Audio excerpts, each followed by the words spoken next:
आजपासून डिसेंबर महिन्याला सुरुवात झाली आहे। डिसेंबरच्या पहिल्याच दिवशी महागाईचा फटका नागरिकांना बसतोय। तेल कंपन्यांनी सिलेंडरचे नवीन दर जारी केले। त्यामध्ये व्यावसायिक सिलेंडरच्या किमतीत 41 रुपयांची वाढ झाली आहे। मात्र घरगुती सिलेंडरचे दर जैसे थेच आहेत। मुंबईत आता व्यावसायिक सिलेंडरचा दर 1749 रुपये इतका असणार आहे। गोंदिया जिल्ह्यात झालेल्या अवकाळी पावसामुळे भात पिकाचं मोठ्या प्रमाणात नुकसान झालंय। जिल्ह्यामध्ये 2775 हेक्टर भात पिकाचं क्षेत्र प्रभावित झालं असून जवळपास 5933 शेतकऱ्यांना याचा फटका बसलाय। अहमदनगरच्या कोपरगाव शहरात मोकाट जनावरांचा प्रश्न पुन्हा एकदा ऐरणीवर आलाय। कोपरगाव तहसील कार्यालयासमोरील आवारात 2 बैलांची झुंज झाली। ही झुंज पाहण्यासाठी स्थानिकांनी मोठी गर्दी केली होती। वाशिमच्या मनोरा तालुक्यातील जंजोरी जामतरा घोटी या परिसरामध्ये अवकाळी पाऊस झाला आणि या पावसामुळे वेचणीला आलेला कापूस भिजून शेतकऱ्यांचं मोठं आर्थिक नुकसान झालंय। तर जिल्ह्याला पुढचे 2 दिवस ऑरेंज अलर्ट दिल्यानं शेतकऱ्यांची चिंता वाढली आहे। यवतमाळ जिल्ह्याला अवकाळी पावसानं झोडपलं। 10 मंडळात अतिवृष्टी झाली असून 1,26,000 हेक्टरवरील कापूस आणि तूर पिकांचं मोठं नुकसान झालंय। 3 दिवसांच्या विश्रांतीनंतर मनमाड शहरात पावसानं हजेरी लावली। पावसामुळे जनजीवन विस्कळीत झालंय आणि गारपिटीमुळे पिकांचं देखील मोठं नुकसान झालंय। कोल्हापूर महानगरपालिका परिवहन विभागाच्या कर्मचाऱ्यांनी संप पुकारला। केएमटी बसच्या कर्मचाऱ्यांनी अचानक संप केल्यानं 42 मार्गावरील बस सेवा बंद झाली आहे। रोजंदारी कर्मचाऱ्यांना कायम करावं, महागाई भत्ता वाढवून द्यावा या मागण्यांकडे महानगरपालिका प्रशासनानं दुर्लक्ष केल्यामुळे कर्मचाऱ्यांनी हे आंदोलन पुकारलं। मंत्री छगन भुजबळ यांना धमकावल्याप्रकरणी छत्रपती संभाजीनगरात अदखलपात्र गुन्हा दाखल करण्यात आला।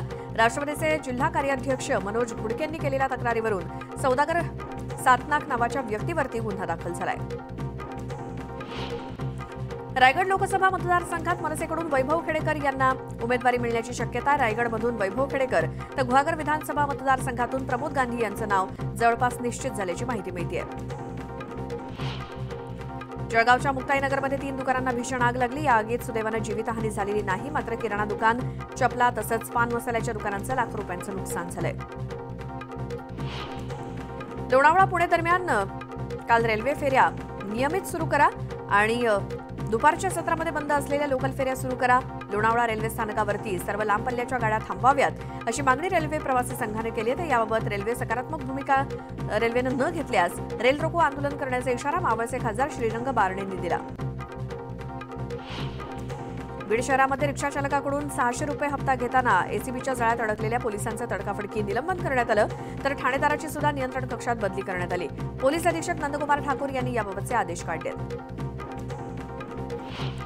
मनोज जरांगे पाटील यांची आज जालन्यामध्ये जाहीर सभा होणार आहे। या सभेसाठी जय्यत तयारी करण्यात आली असून मोठ्या संख्येने मराठा बांधव सभेला उपस्थित राहण्याची शक्यता आहे। पांजरापोळ मैदानावरती सभा होणार असून सभेपूर्वी छत्रपती संभाजी महाराज पुतळ्यापासून मोटरसायकल रॅली काढली जाणार आहे।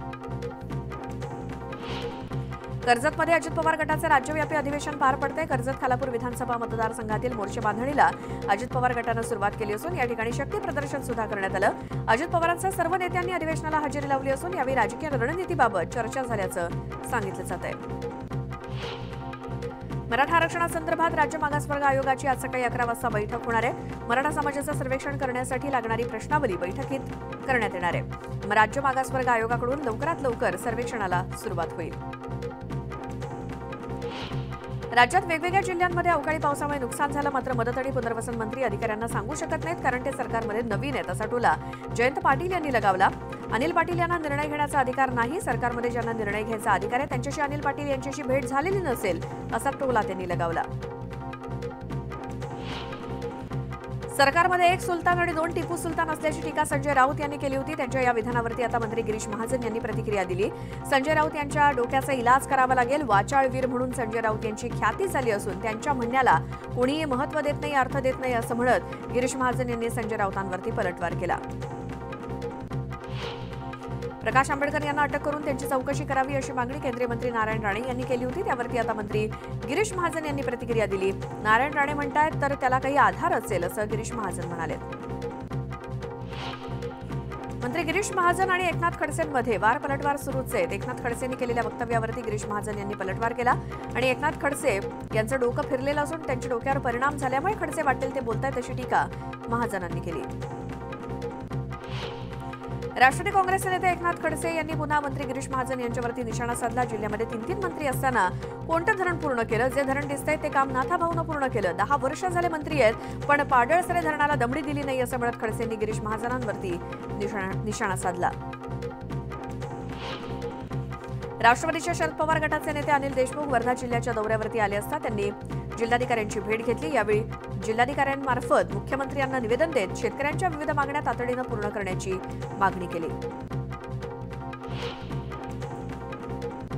भाजपचे प्रदेशाध्यक्ष चंद्रशेखर बावनकुळे यांच्या भुसावळ दौऱ्यावरती अवकाळी पावसामुळे विरजण पडलं. दरम्यान सिंधी कॉलनीतील जाहीर सभेत भाषणाच्या समारोपात बावनकुळेंनी आमदार संजय सावकार यांचा खासदार म्हणून उल्लेख केला. ही बाब लक्षात येताच त्यांनी चूक सुधारून सावकारांचा आमदार म्हणून उल्लेख करत त्यांच्या कार्याचं कौतुक केलं. जालना जिल्ह्यातल्या कार्ला गावात धनगर समाजाचं अन्नत्याग आमरण उपोषण सुरू आहे. धनगर समाजाला एसटी प्रवर्गात समाविष्ट करण्याच्या मागणीसाठी धनगर समाजाचे कोल्हे हे मागील 9 दिवसांपासून अन्नत्याग उपोषणाला बसलेत. या उपोषणाची दखल न घेतल्यास तीव्र आंदोलनाचा इशारा समस्त धनगर बांधवांनी दिलाय. मुंबईत वाढणाऱ्या हवेचं प्रदूषण रोखण्यासाठी पालिकेनं शेकोटी पेटवण्यावरती बंदी घातली आहे. तसंच नियम मोडलेल्या 88 जणांकडून 100 रुपयांचा दंड वसूल करण्यात आला. कचरा, प्लास्टिक, टायर जाळून शेकोट्या पेटवल्या जात असल्यामुळे ही कारवाई करण्यात आल्याचं पालिकेनं सांगितलंय. आगामी हिवाळ्यात शेकोट्या पेटवणाऱ्यांवरती आणखी कडक कारवाई करणार असल्याचं प्रशासनानं सांगितलंय. इको सेन्सिटिव्ह झोनमधून प्रवास करणाऱ्यांकडून शुल्क आकारून ग्रीन टोल लागू करण्यात येणार आहे. त्यामुळे पश्चिम द्रुतगती महामार्गावरील गोरेगावला, पवई आणि मरोळला जोडणाऱ्या रस्त्यावरून वाहनांची संख्या नियंत्रित राहील असं आरे प्रशासनाचं म्हणणं आहे.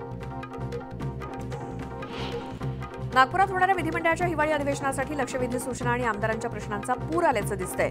पहिल्याच दिवशी दोन्ही सभागृहात 1318 लक्षवेधी सूचना तर 9231 प्रश्न एकत्रितपणे मांडण्यात आलेत. राज्य सरकार याच अधिवेशनात 60,000 कोटी रुपयांच्या विक्रमी पुरवणी मागण्या मंजूर करून घेणार आहे. साताऱ्यात एका कॉलेजच्या परिसरात 2 डॉल्बी व्यावसायिकांमध्ये डॉल्बीच्या आवाजाची स्पर्धा पाहायला मिळाली. माझ्या डॉल्बीचा आवाज मोठा की तुझ्या डॉल्बीचा, ही एकमेकांना खुन्नस देत या ठिकाणी तलवारी आणि कोयते नाचवल्याचा प्रकार उघडकीस आलाय. या प्रकरणात सातारा तालुका पोलिसांनी 30 जणांवरती गुन्हे दाखल केलेत आणि 7 युवकांना अटक केली आहे. सांगली जिल्ह्यात ऊस दराच्या मुद्द्यावर स्वाभिमानी संघटनेनं आंदोलन केलं. ऊस दराची कोंडी फोडून गळीत हंगाम सुरू करावा अशी मागणी स्वाभिमानीनं केली. यासाठी स्वाभिमानीच्या कार्यकर्त्यांनी वसगडे नांद्रे इथे कारखान्याकडे जाणारा ऊस रोखून धरला तर अनेक ठिकाणी ऊसतोड बंद पाडण्याचाही प्रयत्न केला. राष्ट्रपती द्रौपदी मुर्मू आजपासून 2 दिवसीय नागपूर दौऱ्यावरती आहेत. या पार्श्वभूमीवर नागपुरात पोलिसांचा कडेकोट बंदोबस्त आहे. इथे 4000हून अधिक पोलीस अधिकारी आणि कर्मचारी तैनात आहेत. राज्यात पुढचे 2 दिवस हवामान खात्यानं जिल्ह्यांना पावसाचा इशारा दिलाय. पुढील 48 तासात मध्य महाराष्ट्र, मराठवाडा, विदर्भात मेघगर्जनेसह विजांचा कडकडाट होण्याची शक्यता आहे. विशेषतः नाशिक, अहमदनगर, पुणे, औरंगाबाद, बीड, अकोला, अमरावती, बुलढाणा, वाशिम, यवतमाळ आणि जळगावला अलर्ट देण्यात आलाय. तर मध्य महाराष्ट्र आणि मराठवाड्यात गारपीट होण्याची शक्यता आहे. पंढरपूरला देखील मुसळधार पावसानं झोडपलं. या पावसामुळे परिसरातील पिकांना मोठा फटका बसलाय. शेतकरी वर्गात त्यामुळे चिंतेचं वातावरण आहे.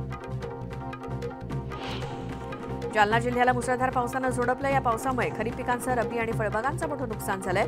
सरसकट नुकसान भरपाई देण्याची मागणी शेतकरी वर्गाकडून केली जाते.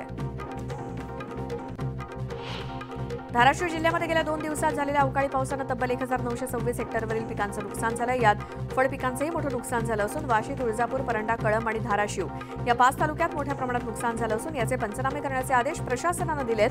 तशी माहिती कृषी अधीक्षक रवींद्र माने यांनी दिली.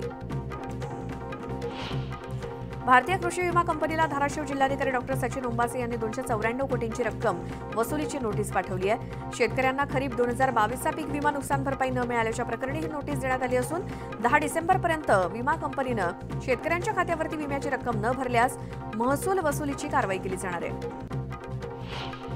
अवकाळी पावसामुळे शेतमालाचं मोठं नुकसान झालं तर याचा विपरीत परिणाम मसाल्यासाठी लागणाऱ्या लाल मिरच्यांवर देखील झालाय.